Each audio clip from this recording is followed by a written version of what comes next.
여의도에서도 문재인 정부의 소득 주도 성장에 대한 논박이 오늘도 이어지고 있습니다. 국회 운영위원회에서는 청와대 업무 보고가 이뤄지는데요. 야당은 이 부분에 대해서 아마도 집중적인 질의를 할 것으로 예상된다고 합니다. 국회 연결해서 들어보겠습니다. 염혜원 기자. 네, 국회입니다. 자, 오늘 정부가 새 예산안을 제출을 하는데요. 자, 여당은 다시 한번 소득 주도 성장, 이 중요성을 강조하고 나섰다고요? 네, 그렇습니다. 더불어민주당 홍영표 원내대표는 내년 예산을 올해보다 대폭 확대한다면서 우리 경제의 역동성을 살리는 마중물이 될 것이라고 밝혔습니다. 지난 1년 동안 비정규직의 정규직화 등 고용의 질은 개선했지만 양적인 측면에서는 미진했다며 내년에는 이 부분에 집중하겠다고 말했습니다.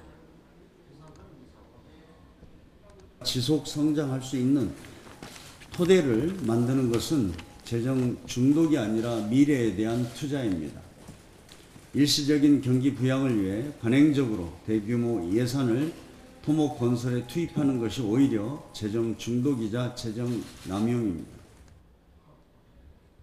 하지만 자유한국당은 소득주도 성장에 대해 그야말로 집중포화를 쏟아냈습니다. 김성태 원내대표는 고용률과 지난해 대비 경제 성장률 등 모든 지표가 일관되게 마이너스라며 올바른 방향이 아니라고 지적했습니다.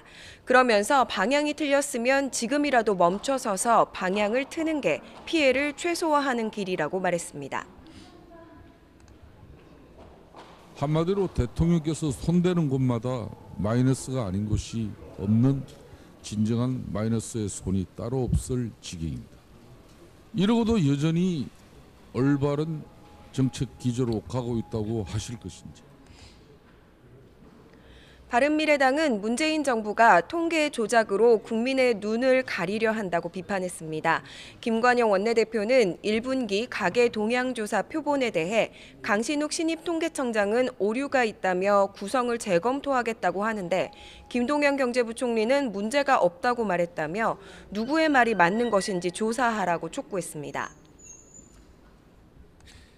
경제부총리의 말처럼 이미 발표한 통계청의 조사 결과에 표본 오류가 없었다라고 하면 이번 통계청 인사는 문재인표 통계를 만들기 위한 의도로밖에 해석할 수 없습니다.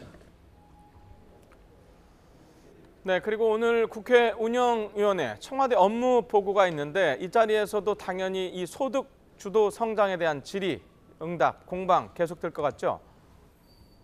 네, 그렇습니다. 잠시 뒤 2시 30분부터 청와대 업무 보고가 시작될 것으로 보입니다.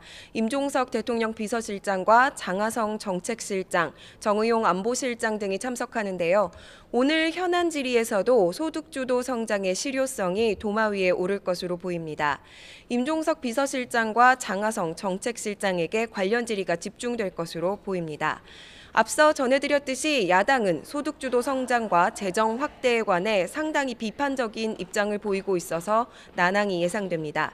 또 정의용 안보실장이 참석하는 만큼 다음 달로 예정된 남북 정상회담 준비 상황과 북한 비핵화 추진 상황도 주요 의제가 될 것으로 보입니다.